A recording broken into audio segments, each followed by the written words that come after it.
Welcome back to the preview show for Talladega. I'm Casey Campbell. Of course, you know that's Jonathan Field from the Racing Experts. And what a week we saw last week on the dirt. Dirt. Happy. And of course, Easter Sunday, of course, it was.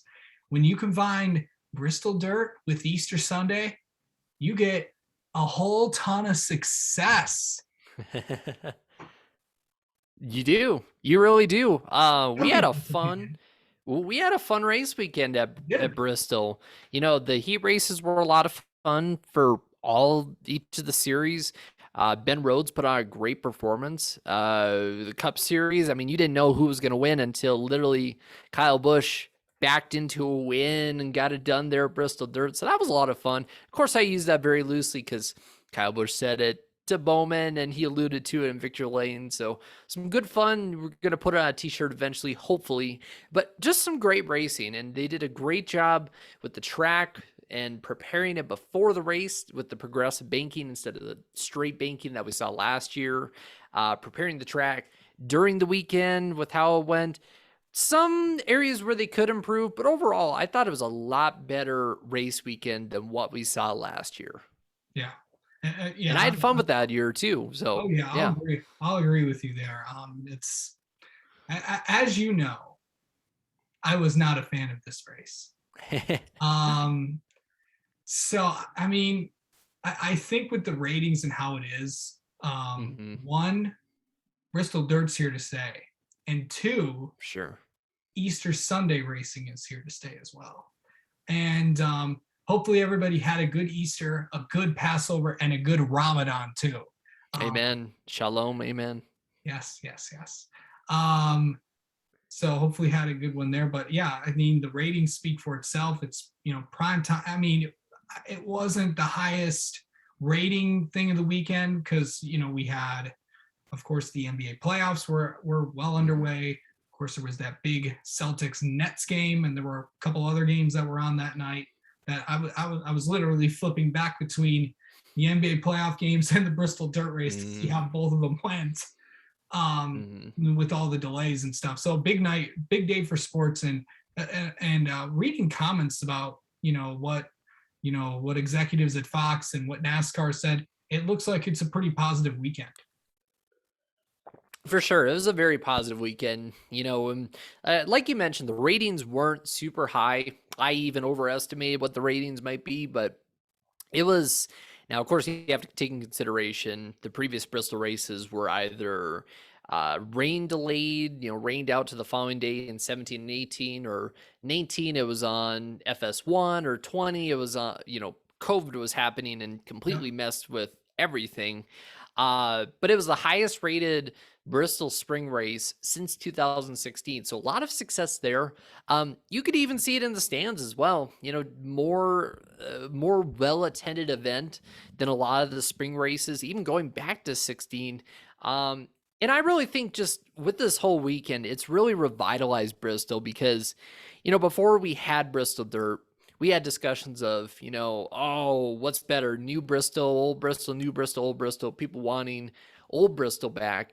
Now with Bristol Dirt, you have, certain people who really like Bristol Dirt, but then you have that crowd that is like, why can't this just be a Bristol race? And it's ended that old Bristol versus new Bristol discussion and really added a lot of life back to the track. And really, I think it's great. I love this weekend for how fun it is, the novelty factor of it, and what it adds to the sport. And I love how it's added a lot to the Bristol night race weekend as well. Yeah, absolutely. Yeah, of course, wide ranging of success and all that. And before we go, highest rated truck race ever. And what a truck race that was too. Yeah, it was. I had a lot of fun watching Buddy Kofoid. Of course, you talked to him before the race weekend, doing wonders in that KBM entry. I really thought he was going to contend for the win. Of course, he got into an incident with Ty Majeski, Derek Kraus late in the going, took him out of it. Even though Ben Rhodes dominated, Carson Hocevar still led 55 laps and almost held off Rhodes. Thought that was a really impressive performance.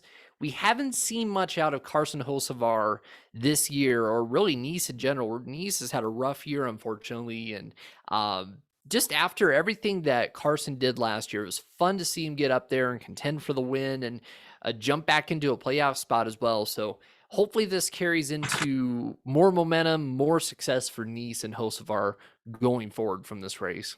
Absolutely. And of course, the trucks are off for the next 2 weeks. But the good news is, I'm not sure if this is good, maybe good for the drivers, maybe not the teams, but you're going to see them a lot, actually, for the next 8 straight weekends after when we get to Darlington in 2 weeks. So going to be, this is going to be the part where we're going to really see what a lot of these teams are made out of. So good stuff there. Well, you know what? It's time for our favorite segment of the show. Of course, that's Gas and Go. You know but you're going to say the picks, and I was going to say you're getting ahead of yourself, Casey, but I love Gas and Go. Yeah, of course, you know how this works. You saw it earlier this week. We're going to hit Jonathan with a bunch of topics, and he's going to just a bunch of topics that are going around the garage, could be related to this weekend and all that stuff, and really a bunch of that. So I've came up with a bunch of them, and we'll see how this goes. Okay, here we go.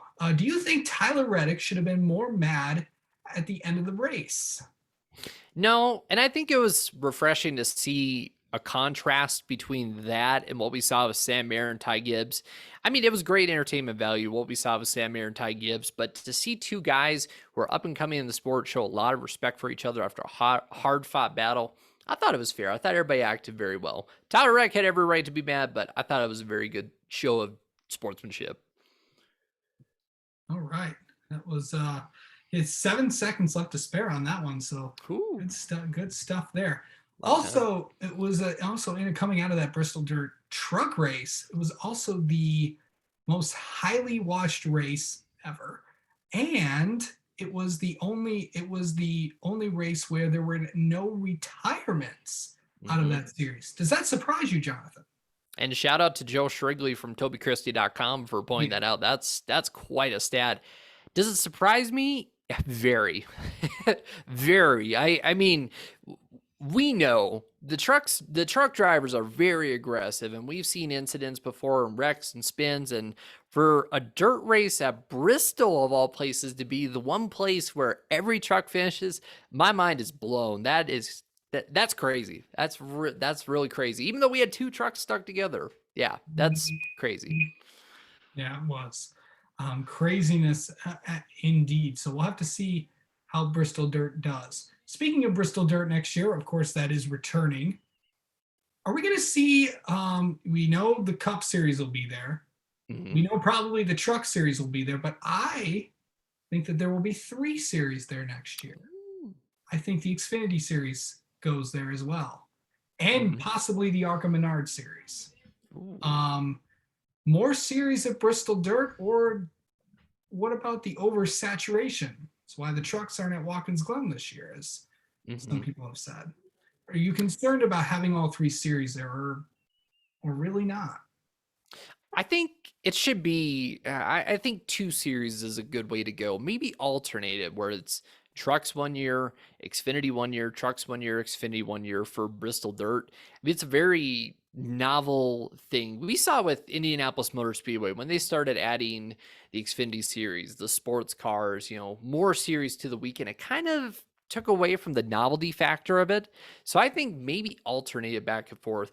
Also, don't want to take away from the Bristol Night Race weekend where we have all 3 series as well.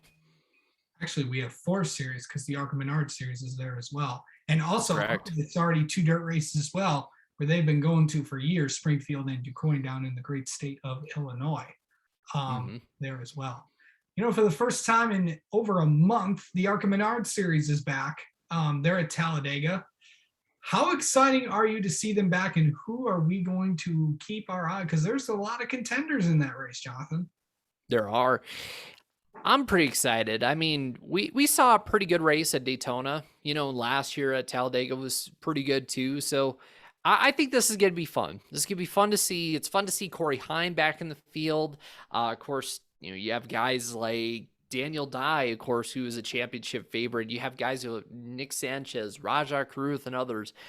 I think we're going to see a really fun race. Be fun to see, how some of the other drivers make strides. Tony Breinger as well, how it Mm, works. I mean, she's not a guy, but referring loosely, it's going to be fun to see how some of these drivers have made progress since Daytona on super speedways. yeah, for sure.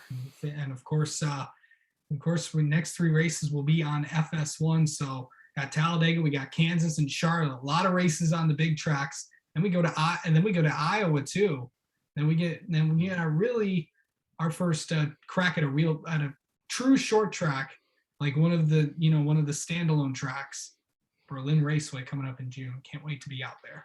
I thought you're going to have a Kyle Busch moment there when you said real tracks, and I was going to be like, whoa, Casey, but that's all good. Of course, Iowa Speedway is after, and Iowa Speedway is a short track, but of course, it's our own track. But and then there is then of course I know ARCA goes to a lot of iconic short tracks as well, with Berlin and stuff. A lot of things to be excited for there. All right, let's shift the trucks for a second. Does Carson Hocevar win a race in 2022? You think? I think it's very likely. We saw last year the performance he had, at Charlotte and other places. I think it's very likely. But I need to see a little bit more out of him, especially Nice, because Nice just hasn't had that speed this year. And Hocevar's been good, but he needs to show a little bit more. But I think he'll get that win. I think he'll definitely get that first win. All right. We'll see how that turns out as well. We got some nostalgia coming up this weekend for Talladega and Xfinity. Jeffrey Earnhardt's be running in the 3 car this weekend. Larry McReynolds is going to return to the crew chiefing box for the first time, I believe, since 2000, when he left that position to go to the TV booth at Fox in 2001. How excited are you to see Larry Mack on top of the pit box? And by the way, also forgot to mention this: you will be in Talladega for this weekend. So, I know. how exciting is it to see Larry Mack on the pit box again? I'll preface this by saying I'm very excited in general to be going to a bucket list track like Talladega. But yeah, it's exciting to see Larry Mack back on the box. And you mentioned it. First race since he's scored a 6th place finish with Mike Skinner in the 2000 finale, led 1 lap with him. Last time he crew chief for Earnhardt at number 3, black number 3, mind you. Dale Earnhardt back Richmond 1998, 21st place finish. Not the best. He's got a good chance to redeem himself. I think it's going to be fun. Jeffrey's a capable driver, especially on the super speedways. So it's going to be fun to see those guys. Practice and qualifying should be a good one on Friday for Xfinity. Of course, qualifying for Xfinity. No practice this weekend for Xfinity and Cup. Also, ARCA will set the field by owners' points from last year to set the field. No practice for Xfinity or Cup. It's going to be different. Absolutely. Well, I mean, not really, because we didn't do it really that much last year. So yeah, but we will get to qualify the cars. So qualifying for Xfinity will be on Friday, and then on Saturday, qualifying for the Cup Series, and then got the ARCA race and Xfinity race. It's gonna be a fun weekend at Talladega. Still got a couple more topics to get to. Let's talk about Ty Dillon.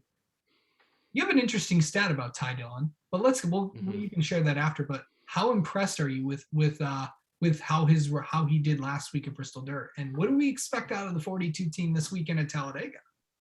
A really good run. He had that 2nd place finish. I believe it was in stage 1? I believe it was. Ty Dillon had that 2nd place finish.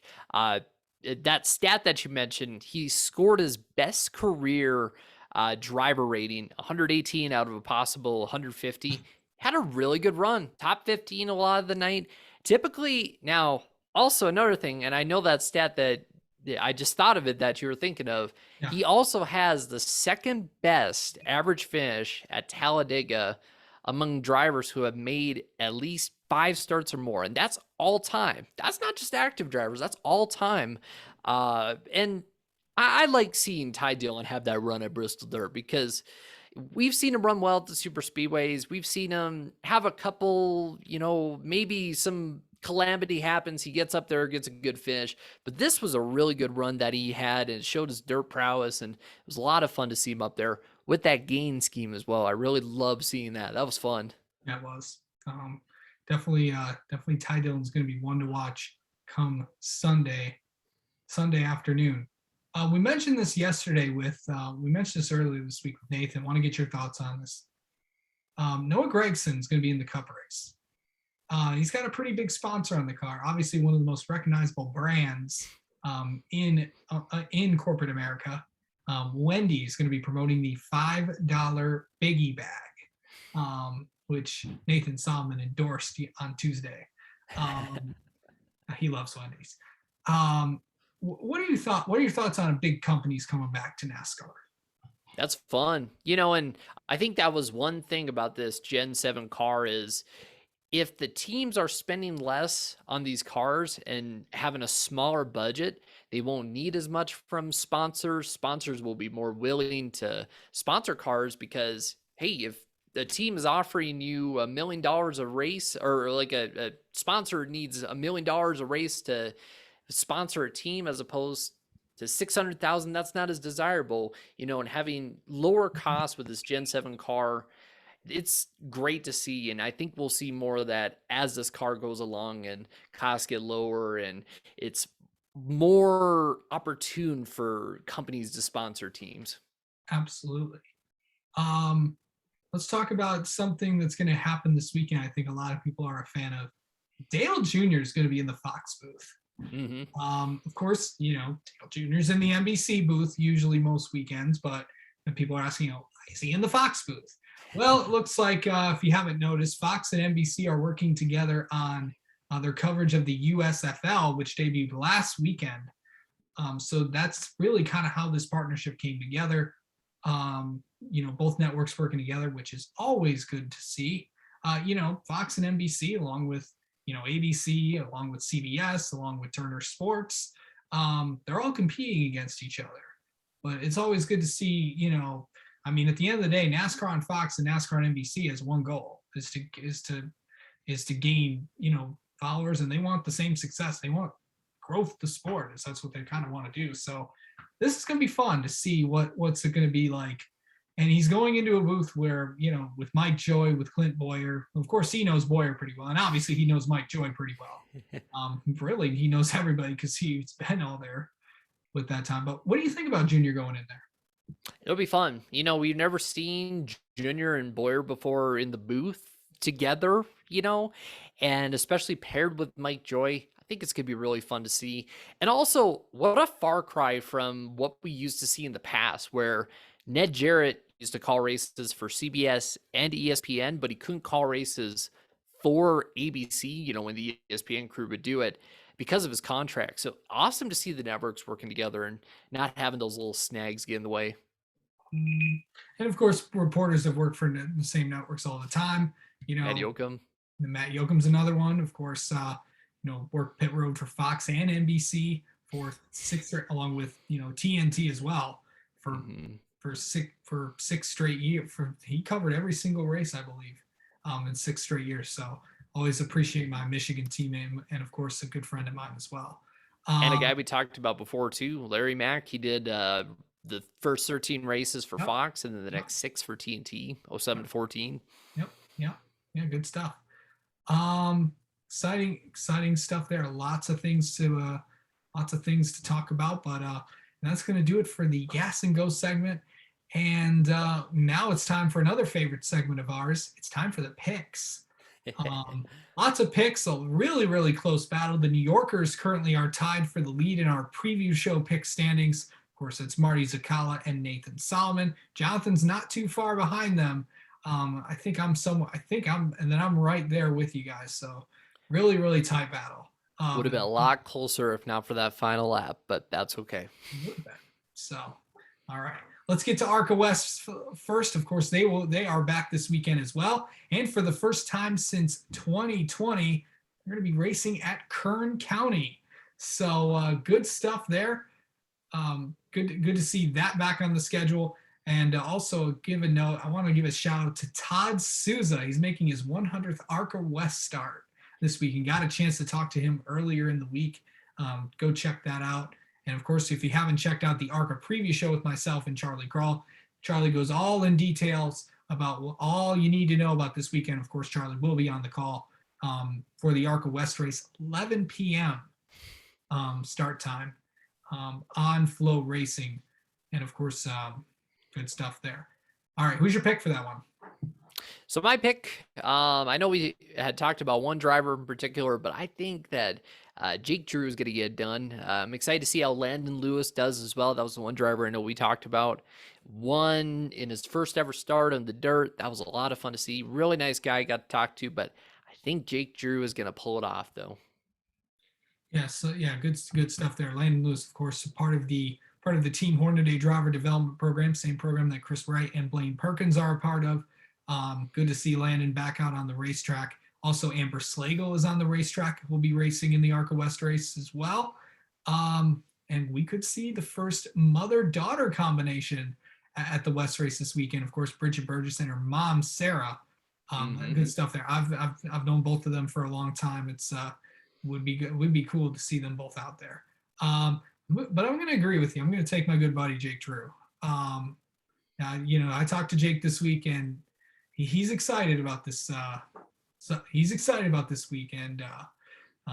He wants a win so bad. I feel like he's just knocking on the door. Sunrise is back, and I think they've got all their struggles.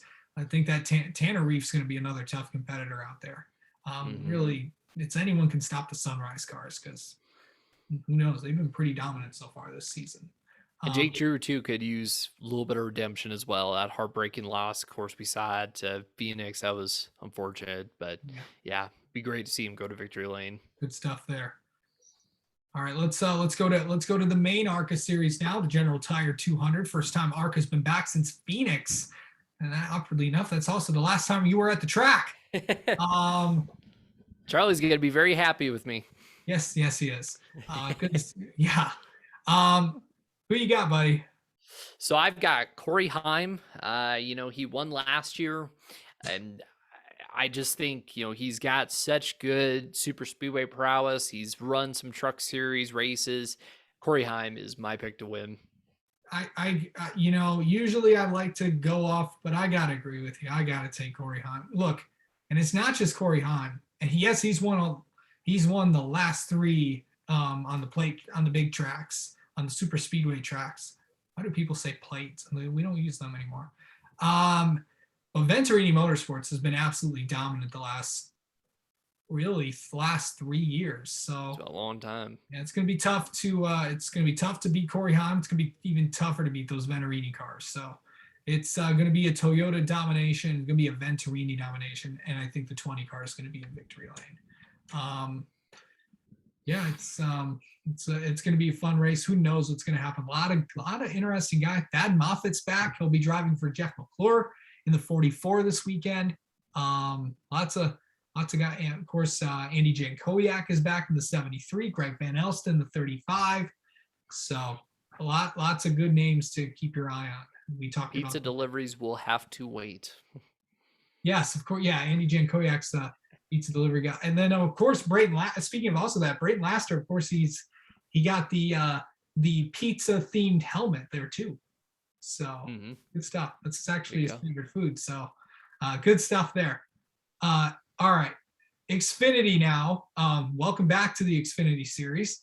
Of course, they'll be there as well. The second race of the Saturday doubleheader. Who you got, Jonathan? Well, this driver, I know he said before that it's taken him some time to get used to the Xfinity series, running the equipment that he's running. Of course, he's somewhat of an independent driver, journeyman. Got a great opportunity this year. His previous best finish at Talladega is in 8th place. After this weekend, it's going to be a first. Landon Castle will get his first win in the Xfinity series. Get it done for Colleague Racing. This car won last year as well, of course, with Jeb Burton.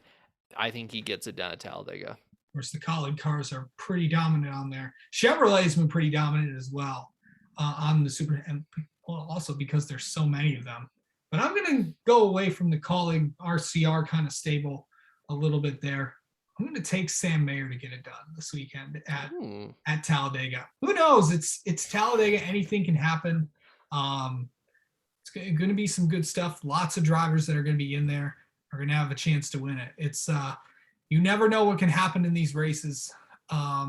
It's going to be wild. It's going to be crazy. Who knows what's going to happen? But you got to have the right car at the end of the race to get it done. And I think that the junior motorsports cars are going to see what they can do together. So going to be good stuff there. All right. Now it's time for the Cup race, the Geico 500 at Talladega.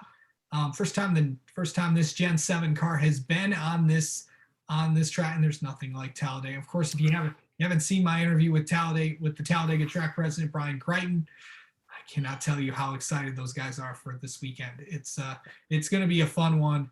Who do you got, Jonathan?